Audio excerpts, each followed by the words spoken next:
अस्सलाम वालेकुम स्टूडेंट्स। जैसे कि हमने रूल नंबर 1 से लेकर 45 तक कर लिए हैं, आज हम रूल नंबर 46 से स्टार्ट करेंगे और ये प्रोनाउन से रिलेटेड रूल है। तो देखें कि ये रूल क्या कहता है। रूल नंबर 46 कहता है कि when pronoun is a complement of verb to be, जब प्रोनाउन वर्ब टू बी का कॉम्प्लीमेंट इस्तेमाल हो तो it should be in the nominative case. तो जो प्रोनाउन होगा वो नॉमिनेटिव यानी सब्जेक्टिव केस में आएगा, ठीक है, ऑब्जेक्टिव केस में नहीं लाएगा। मिसाल तौर मैं आपको एक सेंटेंस बोलता हूँ। पहले तो आप ये समझें टू बी वर्ब्स कौन से होते हैं। टू बी वर्ब्स होते हैं is, am, are, was, were, ये वाले होते हैं। विल बी, शल बी, ये टू बी वर्ब्स इसको कहते हैं जो कंटिन्यूस टेंस में इस्तेमाल होते हैं। तो सवाल कहता है कि जब प्रोनाउन कॉम्प्लीमेंट हो टू बी वर्ब का, वाज, वेर इसका या इज़, एम, आर का, तो वो नॉमिनेटिव केस यानी सब्जेक्ट की केस में आएगा। जैसे आई है ये सब्जेक्टिव केस है, मी ऑब्जेक्टिव केस है, तो नॉमिनेटिव केस सब्जेक्टिव केस कोई कहते हैं तो आई होगा।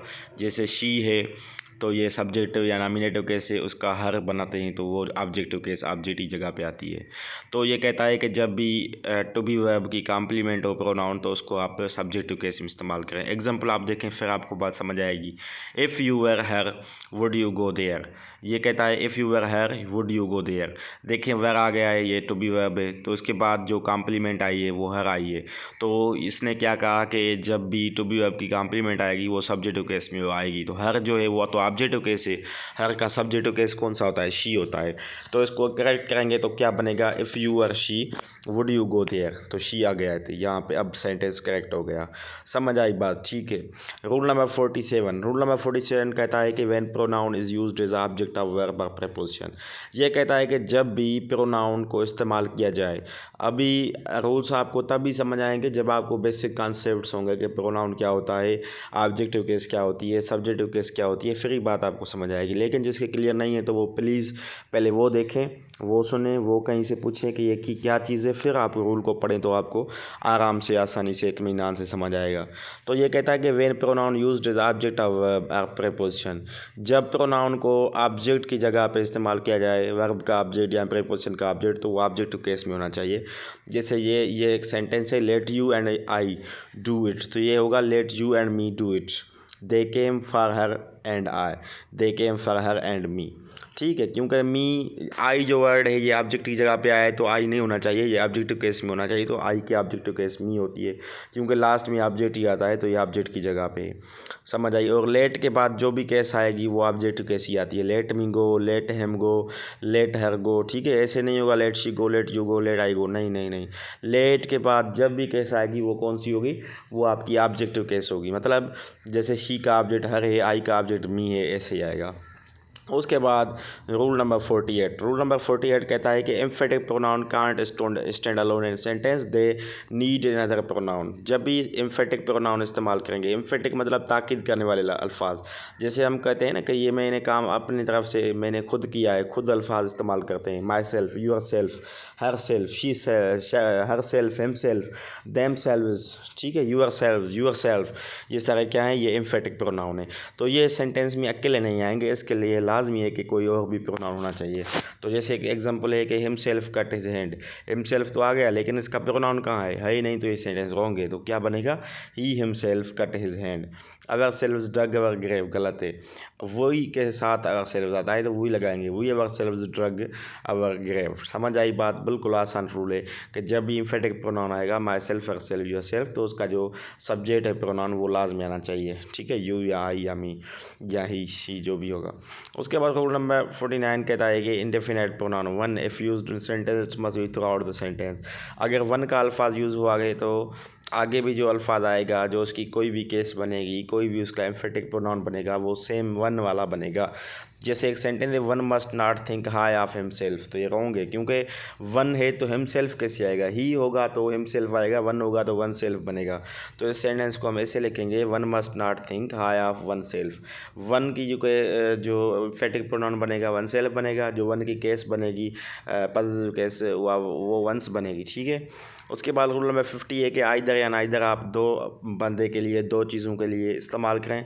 एनी और नन या नो वन जो है वो दो से ज़्यादा के लिए इस्तेमाल करें। जैसे मैं एक बोलता हूँ any one of two boys of them is lying, any one of the two boy is lying, तो ये सेंटेंस रॉन्ग है क्योंकि टू की बात है। तो टू के लिए, दो के लिए हम कौन सा इस्तेमाल करते हैं अल्फाज, या आइदर या नाइदर। तो ये ऐसे बनेगा either of the two is lying, ये ठीक हो जाएगा क्योंकि दो के लिए आइदर या नाइदर इस्तेमाल करते हैं। लेकिन एनी वन, नन जो ये अल्फाज हैं ये दो से ज़्यादा के लिए इस्तेमाल करेंगे। जैसे नीचे एक एग्जांपल है none of three boys did the work, तो ये सेंटेंस ठीक है। जो ऊपर लिखा हुआ है neither of three boys did the work गलत है क्योंकि नाइदर तीन के लिए लगता नहीं, नाइदर या आइदर दो के लिए लगता है, और दो से ज़्यादा होंगे तो नो वन या नन आएगा। ये मोस्ट रिपीटेड रूल है, हर एग्जाम में बार बार पूछा जाता है और ये मिस्टेक आती है और आपको पता ही नहीं लगता कि ये मिस्टेक है। तो ये मिस्टेक है, ठीक है ना, आपको माइंड में रखनी है। उसके बाद रूल नंबर 51 बिल्कुल आसान अल्फाज है, आसान अल्फाज लिखे हुए हैं कि ईच अदर और वन अनदर, ये रेसिप्रोकल प्रोनाउंस हैं दोनों। तो ईच अदर हम किसके लिए लगाते हैं, दो बंदों के लिए, वन अनदर दो से ज़्यादा के लिए। जैसे मैं कहूँ अली और असलम आपस में हेल्प करते हैं, एक दूसरे की हेल्प करते हैं, तो क्या बनेगा Ali and Aslam helps each other, Ali and Aslam help each other. दो से ज़्यादा हैं, तीन बने हैं। मिसाल में बोलता हूँ अली असलम एंड आफ्ताब हेल्प, फिर क्या होगा ईच अदर होगा वन अनदर, यहाँ पे होगा वन अनदर क्योंकि तीन बंदे हैं ना, दो से ज़्यादा होंगे तो दो वन अनदर, अगर दो बंदे होंगे तो ईच अदर, ठीक हो गया। रूल नंबर 52 कहता है कि अ नाउन और pronoun governing a gerund must be in positive case. जो जीरंड से पहले लिखेंगे हम नाउन या प्रोनाउन, वो क्या होगा, वो आपका पॉजिटिव केस में होगा। जैसे एग्जांपल है please pardon he being abusive, तो ये रॉन्ग है। Please pardon his being abusive, he नहीं आएगा, हिज बीइंग होगा, ठीक है, क्योंकि बीइंग जीरंड है तो उससे पहले जो नाउन या प्रोनाउन आएगा वो पॉजिटिव केस में होगा, तो ही पॉजिटिव केस नहीं है, इसकी पॉजिटिव केस हिज होती है, तो हिज आएगा, ठीक हो गया। उसके बाद रूल नंबर 53 कहता है कि प्रोनाउन मस्ट एग्रीज, प्रोनाउन जो है वो must agrees with antecedent in person number and gender. Pronoun agree होगा एंटीसीडेंट से, ठीक है ना, जो भी नंबर का एंटीसीडेंट होगा बंदे का या जेंडर का होगा। जैसे ईच ऑफ दीज बॉयज़ को हमें नहीं दिखाना है, इसका एंटीसीडेंट देखना है, वो कौन सा है, ईच है, तो ईच मतलब हर एक एक, तो यहाँ पे क्या होगा each of these boys has done their work या has done his work, has done होगा हिज वर्क होगा क्योंकि एक एक की अलग अलग बात है, तो हिज होगा, एक के लिए हम हिज लगाएंगे ना, देयर तो ज़्यादा के लिए लगाते हैं। तो दीज बॉयज़ को हमें नहीं दिखना, हमें दिखना है इसका एंटीसीडेंट जो ईच अल्फाज है, तो ईच के लिए हिज बनेगी केस। उसके बाद रूल नंबर 54 बिल्कुल आसान रूल है, ये कहता है अगर एक ही सेंटेंस में फर्स्ट पर्सन सेकंड और थर्ड पर्सन प्रोनाउन आ जाएं। अभी तो इस रूल को समझने के लिए आपको पहले पता होना चाहिए कि फर्स्ट पर्सन प्रोनाउन कौन से होते हैं, तो वो मैं बताता हूँ आई वी होता है। सेकंड पर्सन प्रोनाउन कौन सा होता है, सेकंड पर्सन प्रोनाउन आपका होता है यू। थर्ड पर्सन प्रोनाउन कौन से होते हैं, ही शी इट दे, ये पर्सन्स हो गए। तो अभी अगर किसी भी जुमले में जैसे एग्जांपल है I you and he must work together, अगर ऐसे मतलब तीन आ जाए प्रोनाउन, आई भी प्रोनाउन है, यू भी प्रोनाउन है, ही भी प्रोनाउन है, तो क्या ये सेंटेंस सही है, नहीं है, सही नहीं है। इसकी तरतीब है, रूल कहता है कि पहले सेकंड पर्सन को लगाएं, फिर थर्ड को, फिर वन पर्सन को। इसके लिए मैं एक डायलिंग कोड बताता हूँ जो हम सॉन्ग्स वगैरह सब्सक्राइब करने के लिए मोबाइल में डालते हैं मोबाइलिंग सिम में, वो होता है 231 231। तो पहले सेकंड पर्सन, फिर थर्ड पर्सन, फिर फर्स्ट पर्सन, तो इसका क्या बन जाएगा, सेकंड यू है, फिर ही थर्ड आ गया, फिर वन आई आ गया वन पर्सन, ठीक है ना, फर्स्ट पर्सन। तो you he and I must work together, ये सेंटेंस ठीक हो जाएगा। तो ये समझ आ गई बात। उसके बाद रूल नंबर 55 है, इससे रिलेटेड है ये भी, लेकिन ये कहता है कि अगर दो प्रोनाउंस हैं या तीन प्रोनाउंस हैं और वो तीनों ही प्लूरल हैं, जैसे ही हो गया, आई हो गया, यू हो गया, ये सिंगुलर है, लेकिन वी आ जाए, दे आ जाए, तो ये क्या है, ये प्लूरल्स हैं। अगर प्लूरल्स तीन प्रोनाउन आ जाएं तो फिर क्या तरतीब रहेगी, फिर आई 1 2 3 की, पहले फर्स्ट पर्सन, फिर सेकंड, फिर थर्ड पर्सन। जैसे आई या वी होता है प्लूरल, जो फर्स्ट पर्सन है वी है, फिर कौन सा आएगा, फिर सेकंड पर्सन यू है, फिर थर्ड पर्सन दे, तो क्या होगा, we you and they are playing. तो ये रूल ठीक हो जाएगा।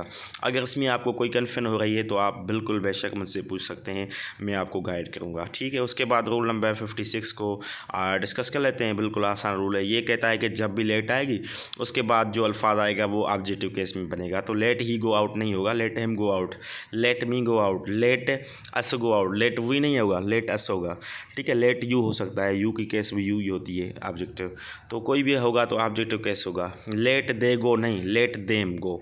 समझ आई ना बात, कि लेट के बाद जो अल्फाज होगा वो ऑब्जेक्टिव केस में आएगा, बस ये नोट करनी है पॉइंट। उसके बाद रूल नंबर 57 से आर्टिकल से रूल्स हैं, वो मैं इंशाल्लाह नेक्स्ट वीडियो आपका उसको मैं शेयर करता हूँ, ये आप सुन लें। Thank you.